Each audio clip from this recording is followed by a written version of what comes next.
Franklin McMahon was an artist-reporter whose work took him around the world for more than half a century. His seminal work at the birth of the civil rights movement, his coverage of U.S. presidential campaigns between 1960 and 2008, America's role in the space race, the formation of the European Council, Vatican II, and scores of other political, cultural, religious and sporting events, all were part of a Franklin McMahon day at the office for the last 55-plus years, except that for him, his office was his studio, which is the world. In the words of Peter Lyle of the Sunday Telegraph of London, "His pencil and his pad have been witness to many of the most significant events in post-war American and world history." His artistic output also included films and books. His widespread recognition, as evidenced by his exhibitions, his awards, and the broad array of national and international institutions who hold his work,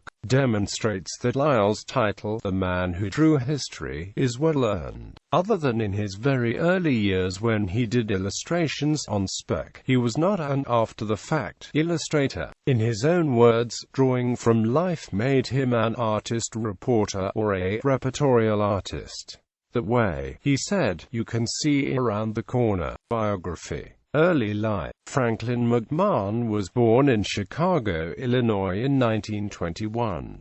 He and his parents lived in Beverly Hills, CA for a time, returning to Chicago in his teens. He commuted to the Chicago suburb of Oak Park Hill to attend Fenwick High School, where his cartoon drawings were published in the school's newspaper. The Wick Collier's Weekly, a weekly national news magazine, noticed one of his cartoons. Thereafter, they paid him when they saw one they wanted to use. When he graduated in 1939, the Collier's connection helped land him his first job, as an apprentice in an art studio. During World War II, he was an Army Air Corps B-17 navigator, and was shot down in action in January 1945. He spent several months in a German prison camp. On occasion, when he could get hold of some paper, he drew his guards.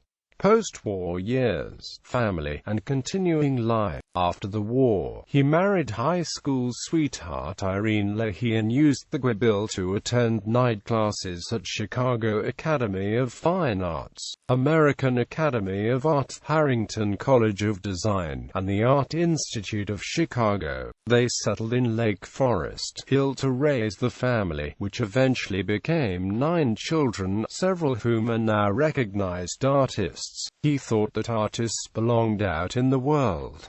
Studio work was confining, so he sought jobs which allowed him to travel. Eventually, Irene became a travel writer, and accompanied her husband on many of his journeys. Wherever his travels took him, home base was always the Chicago area. Over the years he owned downtown condos and 3 different homes in Lake Forest. For the last several years of his life, he lived at Sedgebrook, a retirement community in Lincolnshire, just a few miles from Lake Forest. Artistic output and areas of activity.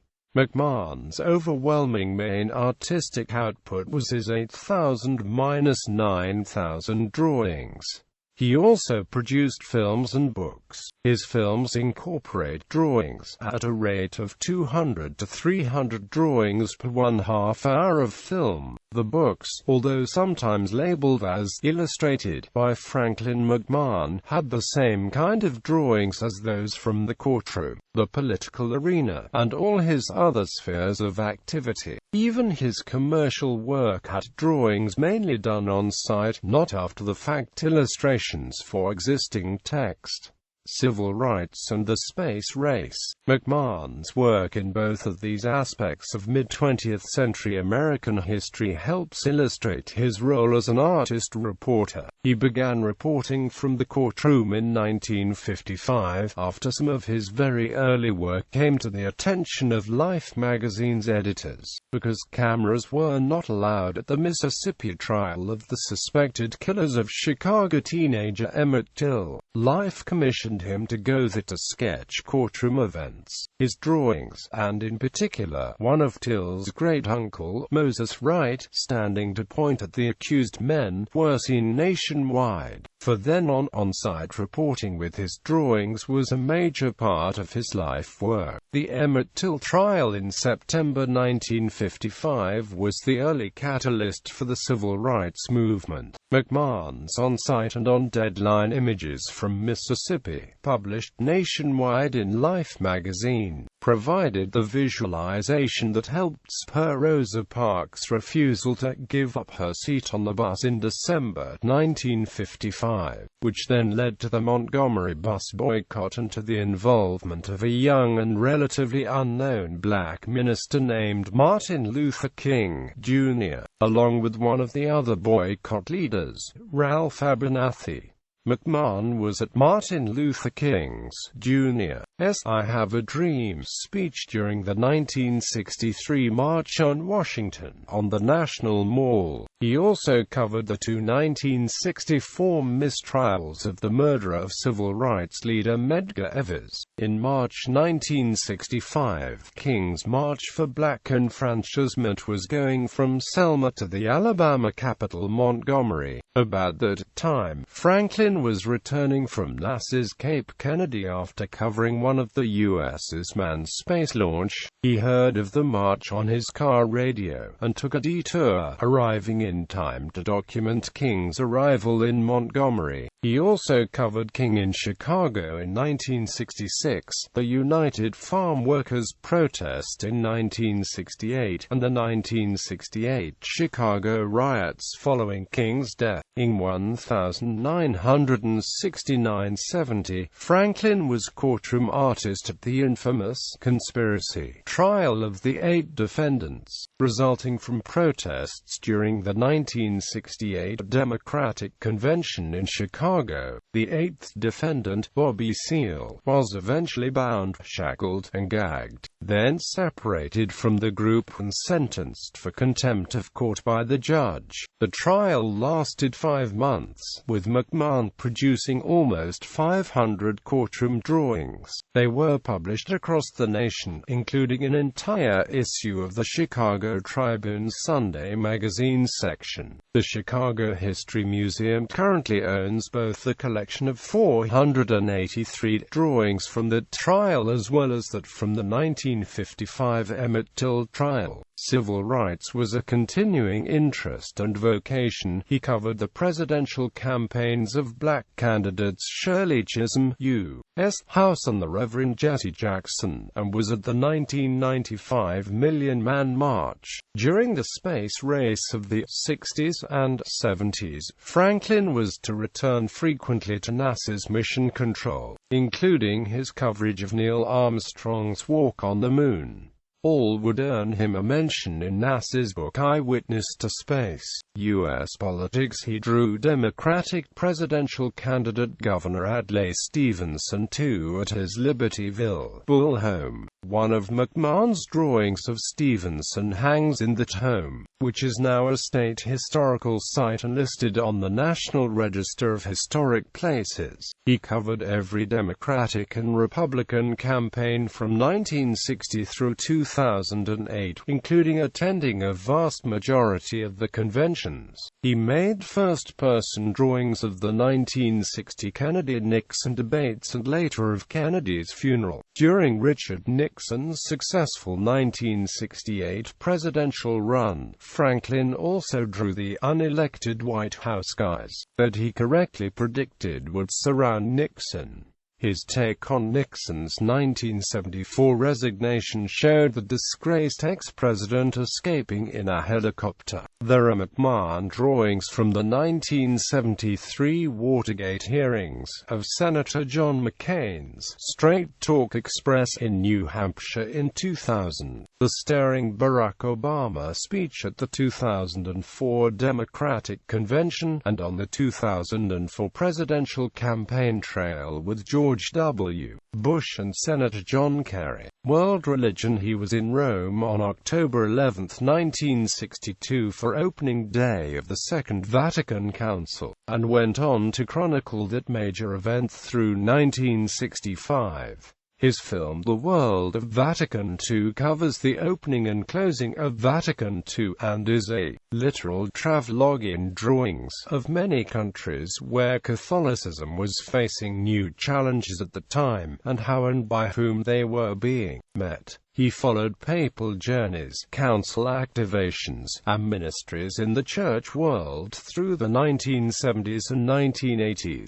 In the 1990s, he was in Chicago and South Africa with the Parliament of the World's Religions. Drawings he made in South Africa were published by Notre Dame magazine and accompanied an article by Archbishop Desmond Tutu in U.S. Catholic magazine, Culture and Sports. McMahon accompanied conductor Sir George Solti and the Chicago Symphony Orchestra on the first European tour in 1974.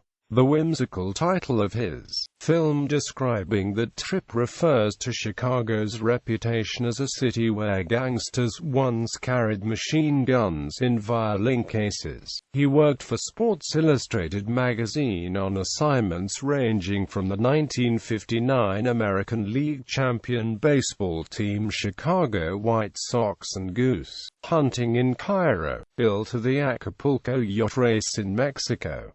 Corporate and industrial. McMahon also created artwork for corporations and businesses, a series of decorative plates which he designed with Chicago themes for Continental Illinois National Bank were given out as premiums at the time. They have since become collector's items, and are still traded on eBay. He did other work for Continental, and also had commercial commissions for McDonald's Corporation, International Harvester, Marshall Field and Amp Company, and Borg Warner, among others. He had been heard to say that his work for Continental put several of his children through college. Film productions. Franklin and wife, Irene, formed a film distribution company called Resonantizite and Amp Sound. They produced several award-winning documentary films, some of which were shown on television for a number of years. The Chicago Film Archives, a non-profit regional film archive, houses and manages the Franklin McMahon Collection. The collection contains audio reels and films made by Franklin McMahon between the years 1965 to 1998. Filmography in American City at Christmas Time, An Artist's View, The Artist as Reporter, Primary Colors, An Artist on the Campaign Trail, Peabody Award, 1976. Real Violins, Portrait of an Election, WTTW-TV2 Chicago Emmys. World City, McMahon's Politicians, WTTW-TV Chicago Emmy. The World of Vatican II, An Artist's Report, Publications. His book This Church, These Times contains more than 100 drawings, along with text by Father Francis X. Murphy, an introduction by Father Theodore Hesburgh, then the head of the University of Notre Dame. He illustrated an essay on Richard Nixon's White House for World Book Encyclopedia, and early in his career, illustrated a number of books for textbook publisher Scott Forsman and Company, including one on the Illinois Constitution, for which he traveled around the state. Other books with his drawings include Vittles and Vice, Your Promise with Martin Marty, and From the Land and Back with Curtis Stadfeld. Also on the spot drawing, American National Government, Policy and Politics, and Eyewitness to Space. In 1994, American Artist magazine featured his article, Reporting from Around the World, in the publication Watercolor, Recognition. Museum and Collection Holdings. McMahon's work is in the permanent collections of the Library of Congress, the National Air and Space Museum, the University of Chicago, the Borg-Warner Corporation, Time Inc., the State University of New York at Binghamton, the New Britain Museum of American Art, George Washington University, the Lake County Oil Discovery Museum, as well as the already mentioned 500-plus works in the Chicago History Museum. Many of McMahon's works are represented in the Corbis collection.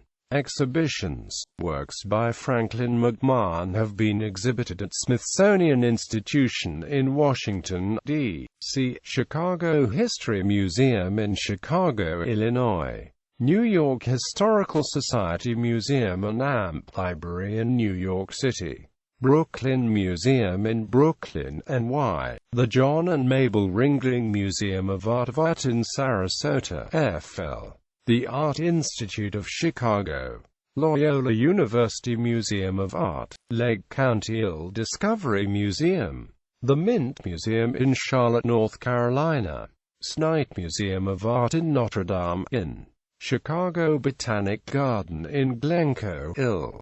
CNN Center in Atlanta, Gar Park Avenue Atrium Gallery in New York City, Kraushaar Galleries in New York City, the Peace Museum in Chicago, Illinois, Selma Performing Arts Center in Selma, Tal. Benedicta Arts Center in St. Joseph, MN. Honors and Awards. McMahon won the Renaissance Prize of the Art Institute of Chicago. The Society of Illustrators elected him to its Hall of Fame in 2001, and the Artists Guild of New York chose him as Artist of the Year in 1963. His documentary films of several presidential campaigns earned him 3 Emmy Awards and a Peabody Award. He also received the Minority Economic Resources Corporation's Martin Luther King, Jr. Award for Civil Rights Achievement, and honorary degrees from Loyola University Chicago and Lake Forest College. He was a part of the guiding faculty of the famous Artists School and served as a guest instructor at Syracuse University, Rhode Island School of Design and the Smithsonian Institution. McMahon was a long-standing member of the Society of Typographic Arts, Chicago, of which he is an honorary member, and a 36-year member of the 27 Chicago Designers Technique. Franklin McMahon's on-the-spot drawings were generally done with a charcoal pencil, then colored in his home studio afterwards, using acrylic watercolors. In the films for which he won the Emmy and Peabody Awards, the process is similar to what is often done when scanning old daguerreotypes, using a moving camera to make more than a dry slideshow from a series of still images. However, in his films, the path of the camera is computerized, liberal use is made of zooming, and a carefully selected soundtrack accompanies all. The digital age equivalent is known as the Ken Burns effect, but McMahon's films were made decades before Burns' work, and the effect is somewhat different. The following is typical of the reaction when such films of his works are seen by viewers. This motion picture is a film of drawings, but not of static drawings. It seems to have been made by cameras moving seamlessly over hundreds of drawings. The overall effect is almost that it has been filmed live. Yet it is. Drawings. Humor. Franklin McMahon traveled much of the world, always trying to see what was around the next corner for a different view. He recorded what he saw in thousands of drawings. From crowds at protests, from outside and inside the Oval Office and Air Force One, and from press boxes, platforms, elegant theaters and architectural monuments. The world really was his studio, but no biography of him would be complete without mention of his sense of humor. Whatever the subject or situation, he usually managed to inject a bit of whimsy. The film title Real Violins is one example. Here are a few others. The McMahon Film Company, Rossnamta, was named after Don Quixote's horse. One of the sketches in his book, This Church, These Times, was done when he sat near the rear of an airplane carrying cardinals to Rome and Vatican II. It's a mainly B.W. sketch, showing what could be expected: overhead compartments, seatbacks, and the heads of other passengers, with a half-dozen red skullcaps. In what was almost a private joke between Franklin and other Chicagoans, he drew an iconic local scene. The Chicago River bisects a view of the Wrigley Building and the Crane Communications Building facing each other across the Michigan Avenue Bridge. The bridge is open, so traffic on Michigan Avenue north of that and also south is likely jammed. Those delayed in their cars may be straining their necks trying to see what sort of vessel is coming by, perhaps a yacht or an architectural tour boat. No, maybe some kind of cargo ship. No, a small sailboat, a very small sailboat, with a very tall mast. As Franklin knew, it happens to Chicagoans all the time.